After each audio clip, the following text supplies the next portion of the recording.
नमस्कार,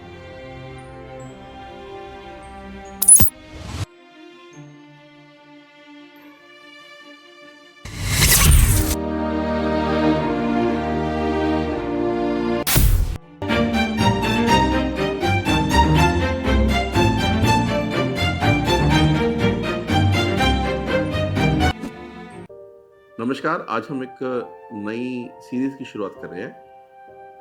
बड़ी ख़ास सीरीज़ है क्योंकि आजकल क्या है कि हर आदमी बातों-बातों में बोल देता है कि ये एक्ट मोरल है क्या?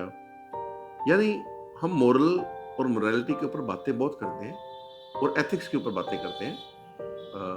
अभी हमें सिखाया जा रहा है कि ethical code in business, ethical code in government job and everything.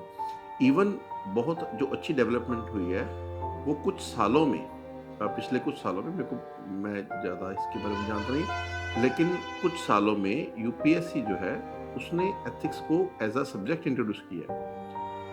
तो मुझे लगता है कि ये टॉपिक मोरल जो है, मोरल क्योंकि मोरल एक्चुअली हमने जो ये वीडियो बनानी थी सीरीज़, ये सिर्फ़ मोरल के ऊपर ही बनानी थी। लेकिन बिना एथिक्स को समझे या एथिक्स के टॉपिक से मोरल काट दो या मोरल के टॉपिक से एथिक्स काट दो तो वो समझे नहीं जा सकते। तो जैसे ही मेरे को लगा कि हम मोरालिटी के ऊपर बात करेंगे, तो मैंने उसके साथ मोरालिटी एंड एथिक्स जोड़ दिया। तो मोरालिटी है क्या? आप समझ सको एज़ अ फिनोमिना, हम उसके ऊपर बात करेंगे, धीरे-धीरे करेंगे, लंबी जाएगी बात, कितनी जाएगी देखते हैं। लेकिन मोरालिटी को समझने की कोशिश करेंगे। दूसरा, मोरालिटी को समझने के लिए आपको एथिक्स ज़रूरी रहेगा, तो एथिक्स की बात साथ-साथ करेंगे। तो पहले हम जो पहली वीडियो है, इसमें सिर्फ इतनी ही बात करेंगे कि व्हाट इज़ मोरालिटी?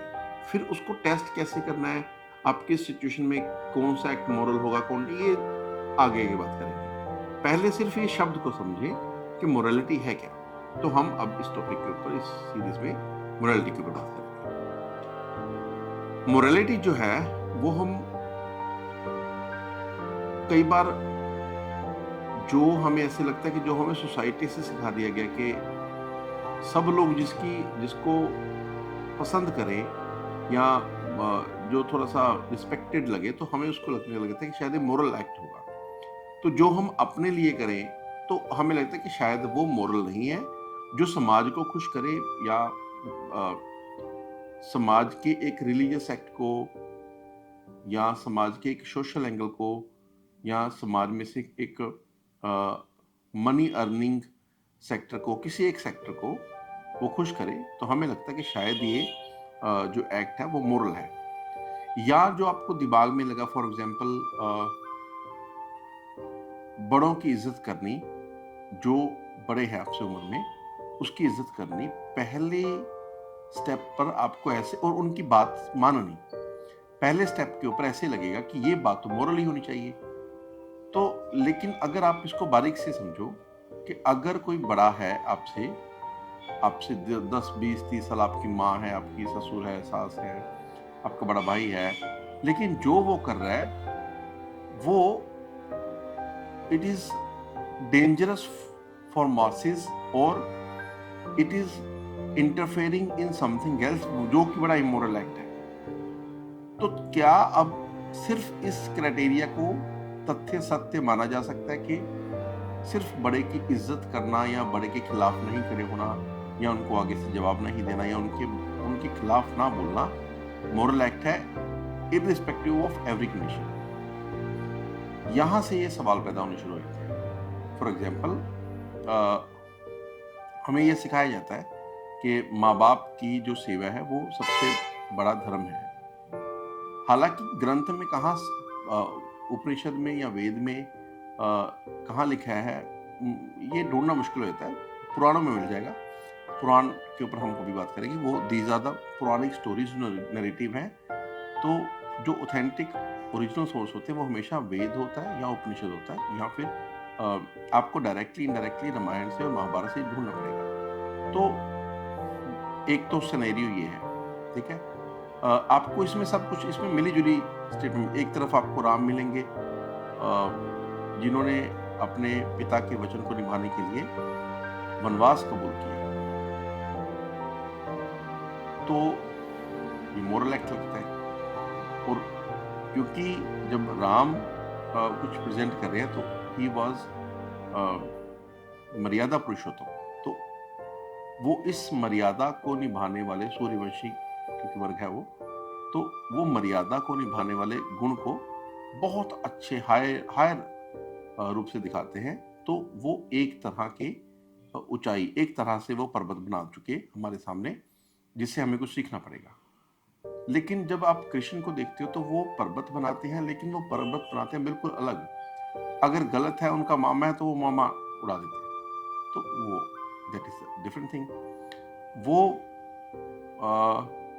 युद्ध में है जैसे एक बहुत पहली बात है कि जब वेस्टर्न्स के ने ये गीता पढ़ी तो उन्होंने वो हमें ऐसे बता रहे हैं, these are their false allegations, कि वो कहते थे कि ये किस तरह के भगवान हैं जो लड़ाई के लिए, युद्ध के लिए प्रोत्साहित कर रहे हैं, क्योंकि युद्ध करना हमें बताया जाता है कि ये इमोरल एक्ट है और शांति बनाए रखना, आगे से अहिंसा हर जगह पे दिखाना, ये एक मोरल एक्ट माना जाता है। लेकिन आपको कई जगह पे अहिंसा जो है वो अहिंसा नहीं दिखेगी, वो कायरता दिखेगी। तो मोरालिटी शब्द इतना सरल नहीं है कि आपके पास एक डेफिनेशन है जो कि लॉक्ड है, जिसमें एडिट की गुंजाइश नहीं है, तो अब यही मोरालिटी है। This is the question, morality समझते हैं। तो मैं इसको पहले सरल रूप से बात करेंगे, फिर हम जैसे जैसे एग्जाम्पल आएगी बात करते रहेंगे। पहली जो मैं ओपनिंग आर्गुमेंट या ओपनिंग आइडिया जो देने वाला हूँ मोरालिटी के ऊपर, वो ये है कि how to understand it. Examples मैंने थोड़ा सा जिक्र किया, मैंने उसके ऊपर डिस्कस नहीं किया जा रहा रामायण के ऊपर, लेकिन मैं ये बोल रहा हूँ कि अगर आप मान लीजिए शादीशुदा हो और आपको पता है कि आपकी जो मदर है या आपके जो फादर है वो अपनी एज से थोड़े से चिड़चिड़े हो चुके हैं और अब उनको अथॉरिटी दिखाने के लिए कोई चाह रहा है, तो वो हर एक अथॉरिटी जो है वो आपकी वाइफ से या आपके बच्चों के ऊपर थोप रहे हैं। यानी कि वो ये उम्मीद कर रहे हैं कि जो हम कहेंगे वही हमारे पोते पोती या माने। तो एक तरह की मोरालिटी तो ये है कि हम बच्चों को डांटे, बीवी को डांटे कि उनके अगेंस्ट नहीं बोलना। लेकिन अगर यही स्टोरी मैं लिखूंगा बच्चों के हवाले से, तो बच्चों को लगेगा कि हमें तो अपने बाप की भी, अपने दादा की भी, अपने सबकी बात माननी पड़ती थी। उनमें जो बच्चा है वो अपना स्वधर्म या अपना जो गोल है, अपना लक्ष्य है, वो उसको फ्लरिश नहीं कर पाएगा। तो मोरालिटी सिर्फ एक नरेशन से मोरालिटी नहीं होनी चाहिए, और वो मोरालिटी है भी नहीं। ऐसा नहीं है कि अगर वो बच्चा आज सारी बात मान लेगा अपने बड़ों की, तो उसके बाद उसको उसकी तारीफ मिलेगी या उसको उसके लिए अप्रिसिएशन मिलेगी या उसका ये बात याद रखी जाएगी, इसको मान लिया जाएगा कि ये इसने तो ये करना ही था। इसमें क्या बात है कि अगर कोई जैसे छोटी सी बात है कि हमें ऐसे सिखाया जाता है कि जो लड़का है वो जो कहेगा उस हिसाब से ही उसकी बीवी को काम करना चाहिए। लेकिन अगर मेरी बहन हो, अगर मेरी बेटी हो, तो उसके लिए शायद मैं ये मोरालिटी ना देख सकूं कि जिसके साथ उसकी शादी कर देंगे। हाँ, कुछ लोग थोड़े से ज्यादा सांप्रदायिक होते हैं, वो बहुत ही वर्ल्डली, दुनियावी ढंग से सोचते हैं। उनको ये लगता है, वो फोर्स भी करते, कई बार ऐसा होता है, और ये हमारे समाज में कुरीति है कि हमें ऐसा लगता है कि नहीं, उनको ये सिखा के भेजो बेटा, चाहे अगले घर में कट जाना लेकिन वापस नहीं आना, इस तरह की टीचिंग देते हैं। तो मोरालिटी वो नहीं है जो आपके पास सीधी पड़ी हुई है, जिसको आप जेब से निकाला और दिखा दिया कि जिसके बाल ज्यादा सफेद उसकी बात सच, यानी कि बड़ी उम्र की बात माननी माननी। तो ऐसा नहीं है, क्योंकि आपको महाभारत में ऐसे मिलेगा कि भीष्म पितामह जब गलत थे तो उनको उसका जवाब मिला, और ऐसा नहीं कहा गया कहीं भी कि यार ये बड़े हैं ना, इनकी तो बात माननी चाहिए। जहां पे वो गलत है तो जो उनका दंड था वो उनको मिला और उसको धर्म बताया जा रहा। This is what we were. हम जैसे थे अब हम ऐसे नहीं हैं। हमारे ऊपर कॉलोनाइजेशन का इतना स्ट्रॉन्ग असर है कि we forget to raise the voice of truth. This is the problem. तो अब मैं थोड़ा सा डिफाइन करने की कोशिश करूंगा कि व्हाट इज मोरालिटी। मोरालिटी ये है कि जब आप कोई भी एक्ट करोगे ना, तो वो एक्ट जो है, इट इज ये कोई डैमेजिंग इफेक्ट डेफिनेटली करेगा। जैसे भगवान कृष्ण का अर्जुन को गाइड करना, हम धर्म पढ़ते हैं, लेकिन अगर ये कौरव की तरफ से स्टोरी लिखी जाती तो वो शायद इस तरह से ना लिख सकते उसको, तो वो उस स्टोरी को थोड़ा सा अलग से लिखते, तो वो भगवान कृष्ण की जो रोल है उसको अलग तरीके से क्वेश्चन करते। तो मोरालिटी इज नॉट समथिंग जो हमारे पास मेजोरिटी से भी आए कि जिसमें ज्यादा लोग खुश हों वो मोरालिटी, ये भी नहीं कहा जा सकता। जिसमें बड़े खुश हो जाए वो मोरालिटी है, वो भी नहीं कहा जा सकता।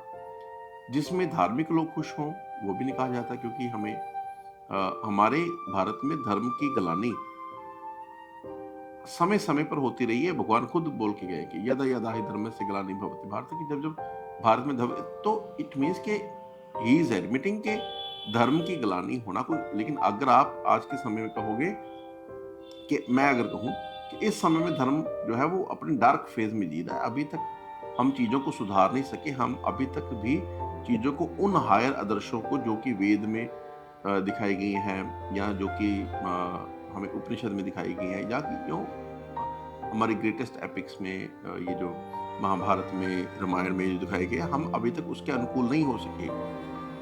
तो ये या ऐसे कह दूं कि हम उससे बहुत दूर भाग रहे हैं, तो लगेगा कि शायद ये बहुत एग्जैजुरेटेड वर्जन है, इस तरह की ट्रुथ तो नहीं है, लेकिन इसको एक न्यूट्रल आंख से देखना एक बहुत कठिन टास्क है। तो मैं जो इसको फ्रेम करने के लिए जो बोलने वालों को ये है कि जब भी आप कोई एक्ट करोगे तो it is definitely going to annoys a group of a bunch of people, और डेफिनेटली इट विल फेवर और benefit a group of people.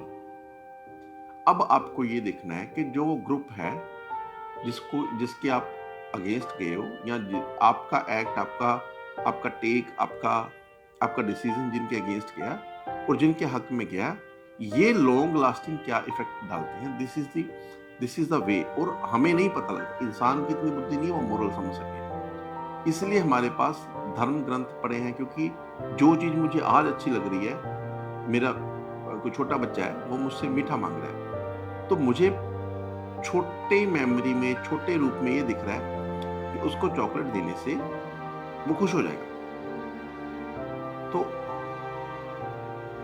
I will give him chocolate. मैंने उसकी खुशी के लिए काम किया, लेकिन मुझे नहीं पता कि शायद उससे उसके दांत पे कीड़ा लग जाए, उसको कोई बीमारी बन जाए, उसको कोई बीमारी हो ही पहले से, शायद वो डायबिटिक हो। आजकल छोटे बच्चों को भी डायबिटीज हो जाती है बाय बर्थ जो है। तो मुझे नहीं पता कि जो मेरा एक्ट है ये अच्छा तो है, मोरल है कि नहीं है, मुझे नहीं पता इसके बारे में। और दूसरा, इसी एग्जाम्पल को फिर से पकड़ते हैं, मैं सिर्फ ये इसलिए बोल रहा हूँ कि so that you could understand the difficulty के मोरल, क्यों मैं मोरलिटी के ऊपर सीरीज करने की कोशिश कर रहा हूँ, क्यों मैंने एक एपिसोड में या एट द फर्स्ट प्लेस मैंने बात ही क्यों शुरू की, या एक दो एपिसोड में क्यों नहीं खत्म कर दिया, क्यों इसको उतनी एग्जैजरेशन की जरूरत है, इसलिए हम ये बात कर रहे हैं कि अब वही लड़का जो है जिसने मेरे से चॉकलेट मांगी है, अब मैं उसको बोल रहा हूँ कि तुम चॉकलेट मत खाओ क्योंकि चॉकलेट इज हार्मफुल, इसमें शुगर ज्यादा है, इसमें ये है वो है। अब मैंने ये डिसीजन ले दिया। अब सवाल ये हो गया, क्या मेरी एक चॉकलेट ही उसको ये डैमेज कर सकती थी? और दूसरा, क्या ये गारंटी है कि एक चॉकलेट जो है वो बॉडी में कुछ पॉजिटिव नहीं प्रोड्यूस करती? क्या जो हैप्पीनेस एक चॉकलेट से मिलेगी, इज इट वर्थलेस? और क्या एक चॉकलेट से कीड़ा लग जाएगा? और क्या गारंटी कि मेरे वाली चॉकलेट ही इसको डायबिटीज कर देगी अगर इन फ्यूचर वो कभी नहीं मिलती, उसको घर में नहीं मिलती मान लीजिए, और मैंने इसको दिला दी, तो ये किस तरह से उसके लिए डैमेजिंग हुआ?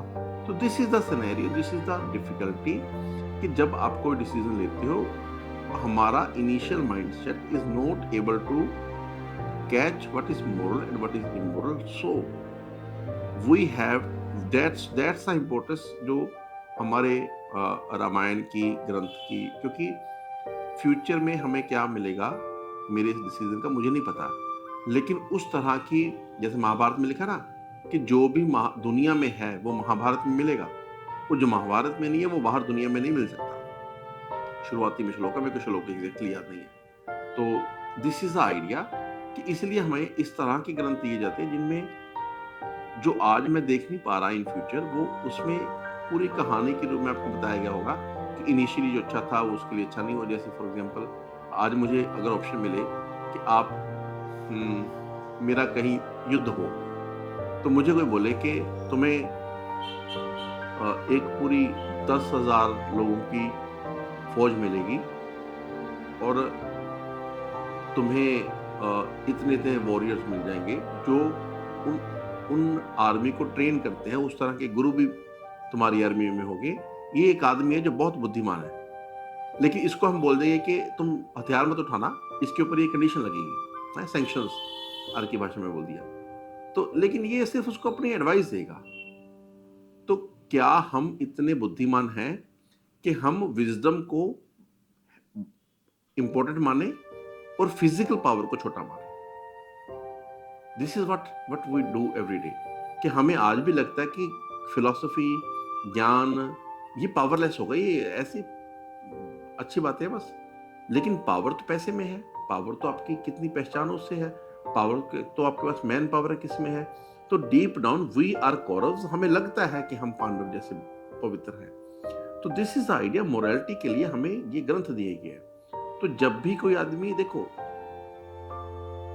रामायण में ये नहीं लिखा या महाभारत में ये कहीं नहीं लिखा कि पूजा की विधि क्या है। जो मेरी कन्वेंशनल हमारे रिलीजन है, ये जो हमारी कन्वेंशनल रिलीजियस अप्रोच है, that is not discussed in Ramayana या महाभारत। और ये जो ग्रंथ है मेजर तो यही है हमारी, जो जिससे हम पूरा का पूरा संस्कृति को बांध सकते हैं। तो उनमें ये नई चीजें नहीं है। तो उनमें जो है that is the moral itself और the ethics, that's why we have to look at them. लेकिन प्रॉब्लम क्या हुई, जिस दिन हमने अपने ही ग्रंथों को मोरल और एथिक्स समझने के लिए छोड़कर उसको पूज नहीं किया, तो अब वो लाल कपड़े में बंधा हुआ है और एक मंदिर में पड़ा है। घर से निकलते समय हम उसको थोड़ा सा जुगा देते हैं। दिस इज, ये हमारे भारतीयों के साथ सबसे बड़ी प्रॉब्लम है कि ग्रंथों को भी हम पूज्य कर दिया। ग्रंथ पूज्य है लेकिन वो अपने ज्ञान के कारण पूज्य है, ना कि वो रख कर रेशमी कपड़े में और उसकी कढ़ाई से उसके ऊपर कुछ लिख दिया हो, इस तरह से पूज्य नहीं है वो। तो मोरलिटी के लिए या फिर एथिक्स के लिए हमें ये देखना पड़ेगा कि मेरा एक्ट लॉन्ग टर्म में क्या एक्ट करेगा और मेरा एक्ट ना करना लॉन्ग टर्म में क्या करेगा। ऐसा भी हो सकता है कि दोनों, जैसे मैं कई बार बोलता हूं कि गायत्री मंत्र, तो मुझे लगता नहीं कि भारत में कोई पैदा हो जिसने गायत्री मंत्र, वैसे तो लोगों को याद ही होगा, सुना तो सब में होगा। तो जो उसमें शब्द आता है धियो योना प्रचोदयात, इसका अर्थ है कि मेरी बुद्धि को प्रचोदयात, जो वेद द्वारा निर्धारित मार्ग है उसकी तरफ मोल्ड किया जाए। इसके ऊपर हम इतना गौर नहीं करते कभी। हमारे लिए वो मंत्र भी पूज्य है, तो वो पीछे चल रहा था दुकान में, घरों में, और हम अपने काम में लगे तो, लेकिन शब्दों को गौर नहीं करते। This is the problem with us Indians और भारतीयस, के हम शब्दों को, ग्रंथों को पूज्य करते हैं, लेकिन बड़े अलग तरीके से पूज्य करते हैं। तो जैसे गुरु ग्रंथ साहब में आता है शब्द, जो प्रभ को मिल हो चाहे खोज शब्द मिले है, साफ साफ लिखा हुआ है कि जिसको प्रभ, भगवान ब्रह्म, जिसको अकाल के साथ मिलना है वो खोज शब्द में ले। और खोज शब्द में ले वाले तो बहुत कम है, लेकिन वो उसको पूज्य और उस तरह से दिखाने वाले बहुत लोग हैं। तो दिस इज द आइडिया जो मोरलिटी और इमोरल के ऊपर हम पकड़ेंगे कि मोरलिटी इज नॉट समथिंग जो आपके पास रेडीमेड फॉर्म से आएगी। मोरलिटी इज नॉट कि जो ज्यादा लोग मानते हैं। Morality and ethics is very very subtle, very esoteric thing. पहली बात में मैंने सिर्फ आपको ये आर्गुमेंट दिया कि मोरलिटी है क्या, और मोरलिटी दोनों तरफ के डिसीजन, दोनों तरफ के एंगल देखकर, फिर उनमें आउटकम, पॉसिबल आउटकम को एंटिसिपेट करके, फिर उसमें से what is good for, and good itself is a word to know. Good क्या है, वो ये नहीं है कि जो आपको आर्थिक बेनिफिट दे दे वो गुड है, या जो आपको राजपाट दिला दे वो गुड है, या अगर राजपाट दिलाए वो गुड हो सकता है, लेकिन एट विच कॉस्ट। और actually good mean that is also is the topic of ethics. तो ये चीजें हम समझेंगे। अब पहली इंट्रोडक्शन वीडियो में इतना ही है, अगली वीडियो में हम धीरे धीरे इसके ऊपर ड्वेलिंग की कोशिश करेंगे। Thank you.